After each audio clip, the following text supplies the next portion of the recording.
What up, YouTube? Hare Krishna. Umayana Timirine Shaya Yanayatna Tarakaya Sakur Unimritam Yana Tasmini Guru Shigureva Nama Shri Katanya Manupistam Siputam Yana Bhatales Swamyana Rupakada Mahayam Dadati Swami Pakatam. I was born in the darkest ignorance. I am a spiritual master. Open my eyes to the torch of knowledge. I offer my respectful obedience unto him. When will Srila Rupa Goswami Prabhupada, who has established within the material world to commission to fulfill the desires of Lord Caitanya, give me shelter under his lotus feet. I offer my respectful obedience unto the lotus feet and spirit master, and unto the feet of all Vaishnavas. I offer my respectful obedience on the lotus feet of Sri Rupa Goswami, along with his elder brother Santana Goswami. Yeah, and then we left off at chapter 1, text 40.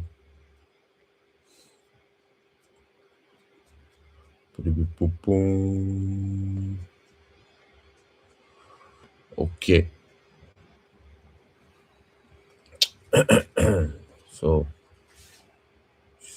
this one here. When irreligion is prominent in the family, O Krishna, the women of the family become polluted, and from the degradation of womanhood, O descendant of Vrisni, come unwanted progeny. Okay, an increase of unwanted population certainly causes hellish life both for the family and for those who destroy family tradition. The ancestry of such corrupt families fall down because of the performance for offering them food and water are entirely stopped.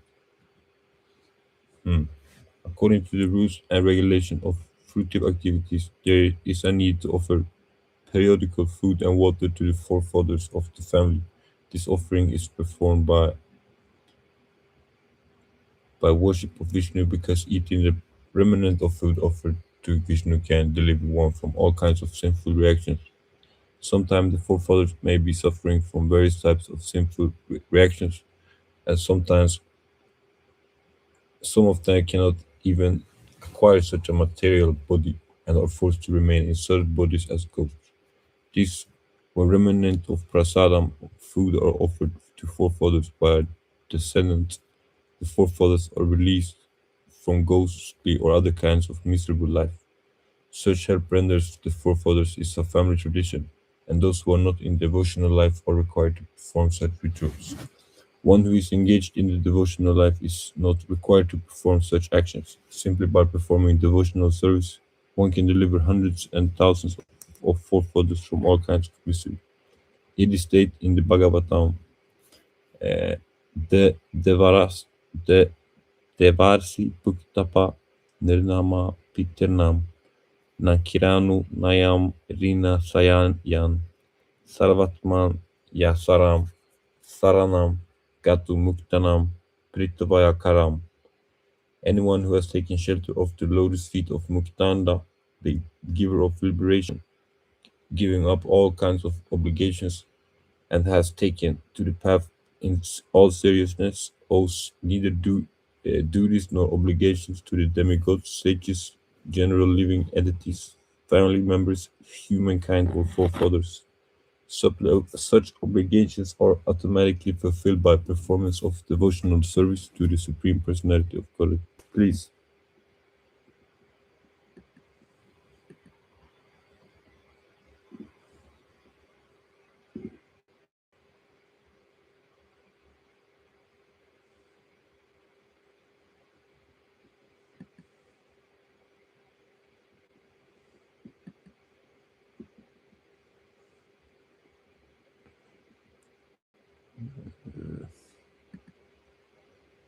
Alright, nice. Oh, this one.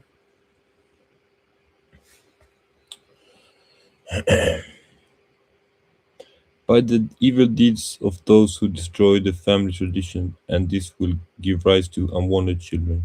All kinds of communities protects projects and family welfare activities are devastated. Communities project for the four orders of human society combined with family welfare activities as they are set forth by the institution of Santana Dharma or the Varnasarama Dharma are designed to enable the human being to attain this ultimate salvation. Therefore, the breaking of Santana Dharma tradition by responsible leaders of society brings about chaos in that society, and consequently, the people forget the aim of life, Vishnu. Such leaders are called blind, and people who follow such leaders are sure to be led into chaos. Number 43.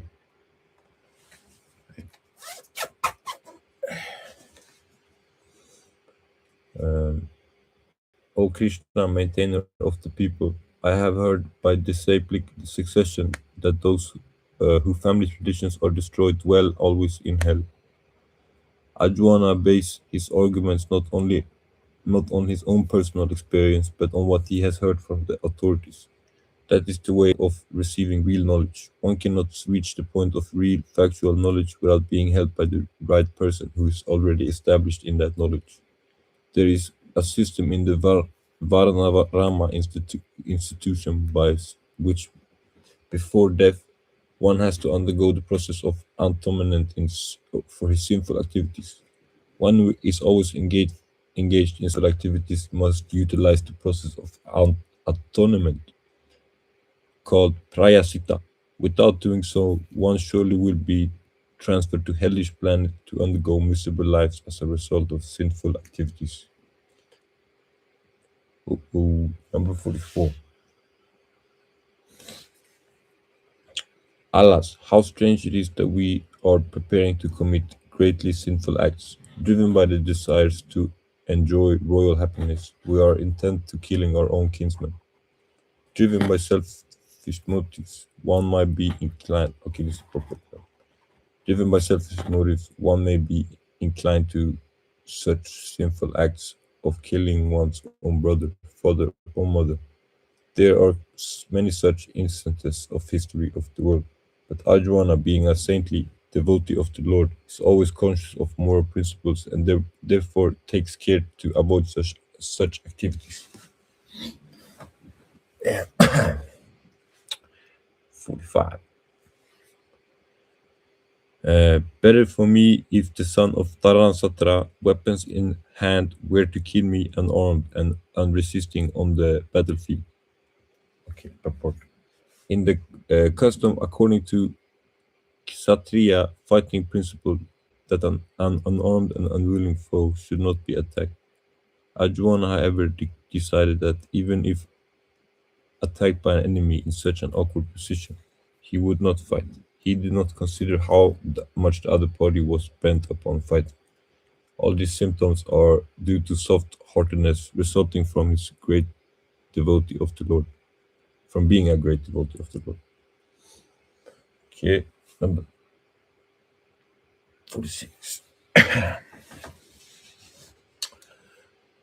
Sanjaya said, Arjuna, having thus spoken on the battlefield, cast aside his bow and arrow and sat down on the chariot, his mind overwhelmed with grief. Purport. While overwhelming the situation of his enemy, Arjuna stood on the chariot but he was so affected by lamination that he sat down again, setting aside his bow and arrows. Such a kind and soft-hearted person in devotional service of the Lord is to fit is fit to receive self-knowledge. This is the end of Bhagavatam purport on the first chapter of the Sri Bhagavatam Gita, Bhagavad Gita, in the matter of observing the armies on the battlefield of Kurukshetra. Okay, now we are on chapter number 2. Okay,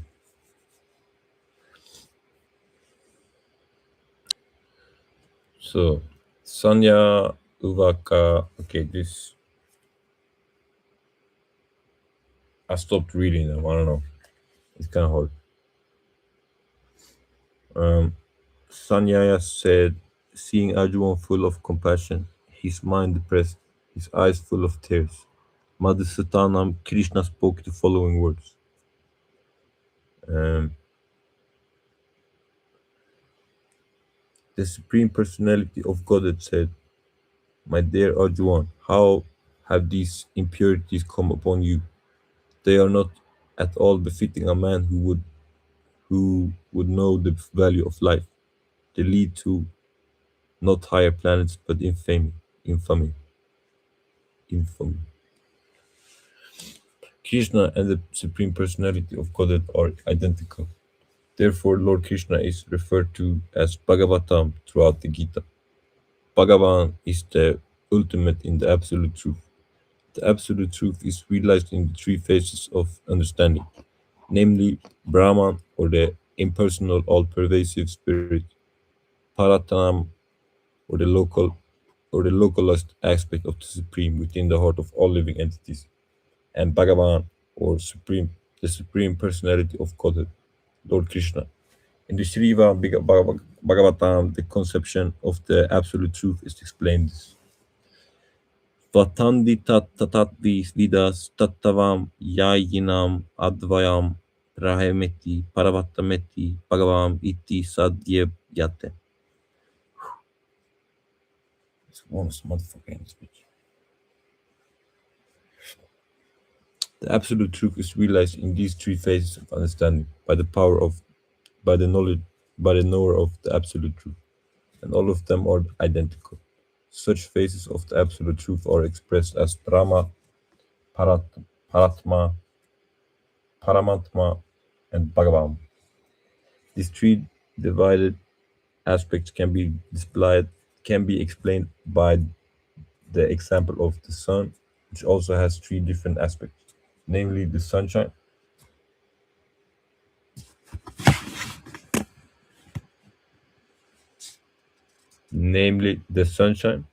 the sun's surface, and the sun planet itself. One who studies the sunshine only is the primary student. One who understands the sun's surface is further advanced. One who can enter into the sun's planet is the highest. Ordinary students who are satisfied by simply understanding the sunshine, its universal pervasiveness and glaring effulgence of its impersonal nature, may be compared to those who can realize only the Brahman feature of the absolute truth. The student who has advanced still further can know the sun disk, which is compared to knowledge of the Paramatma features of the absolute truth. And the student who can enter into the heart of the sun planet is compared to those who realize the personal feature of the personal truth, absolute truth. Sorry, I'm a bit tired.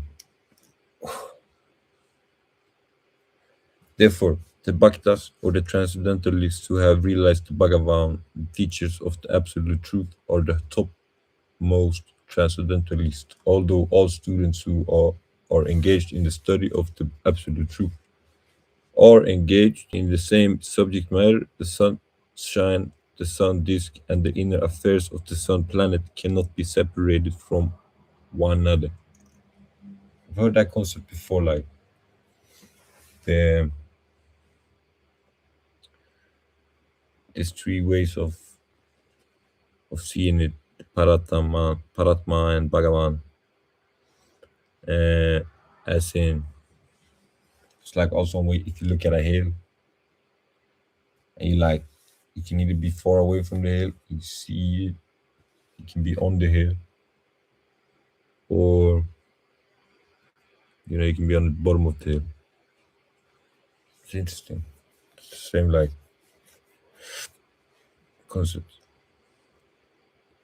Um, the Sanskrit word Bhagavan is explained by the great authority Para, Parasara Muni, the father of Vyasadeva, the supreme personality who possesses all riches, all strength, all fame, all beauty, all knowledge, and all renunciation is called Bhagavan. There are many persons who are very rich, very powerful, very beautiful, very famous, and very learned and very much detached. But no one can claim that he possesses all riches, all strength, etc. entirely. Only Krishna can claim this because he is the supreme personality of Godhead. No living entity, including Brahma, Lord Shiva, or Narayana, can possess opulence as fully as Krishna. Therefore, is concluded in the Brahma's Samhita by Lord Brahma himself. Lord Krishna is the supreme personality of Godhead. No one is equal or above him. He is the primeval Lord of Bhagavan, known as Govinda. He is the supreme cause of all causes.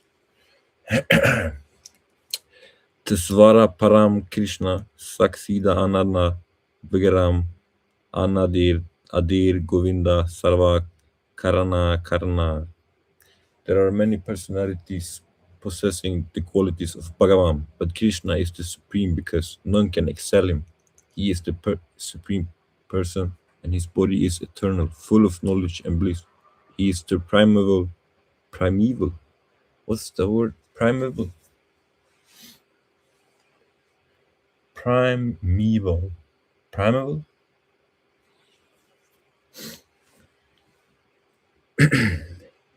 He is the primeval Lord Govinda and the causes of all causes. In the Bhagavatam, there is uh, a list of many incarnations of the Supreme Personality, but Krishna is described as the original personality of Godhead, for whom many incarnations and personalities expand. Ettekam Sakala Punusad Krishna to Bhagavam Svayam Indriharari Bhuyalakam Lokam Hridayanti Yuge Yuge. All the list of incarnations of Godhead submitted herewith are either plenary expansions or parts of the plenary expansions of the Supreme Godhead.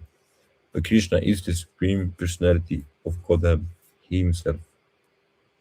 Therefore, Krishna is the original Supreme Personality of Godhead and absolute truth of source for both. Yeah, we understand that. Come on.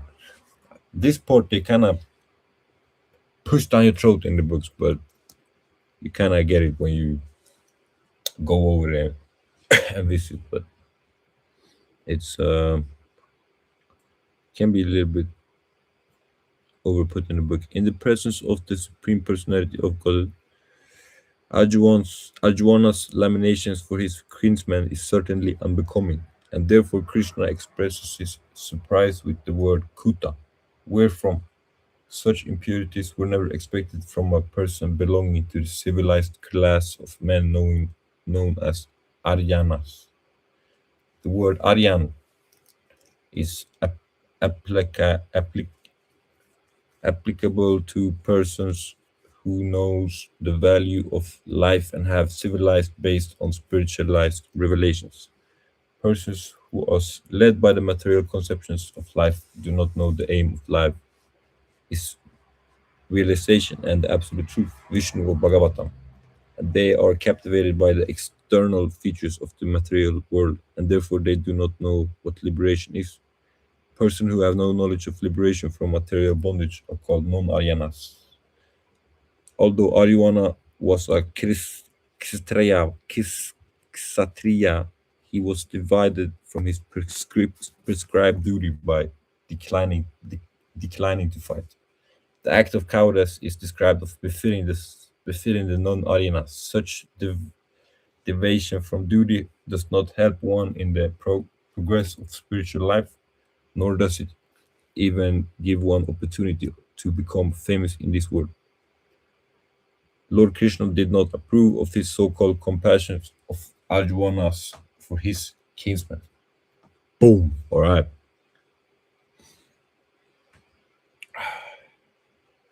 It's really warm. Take this motherfucker off.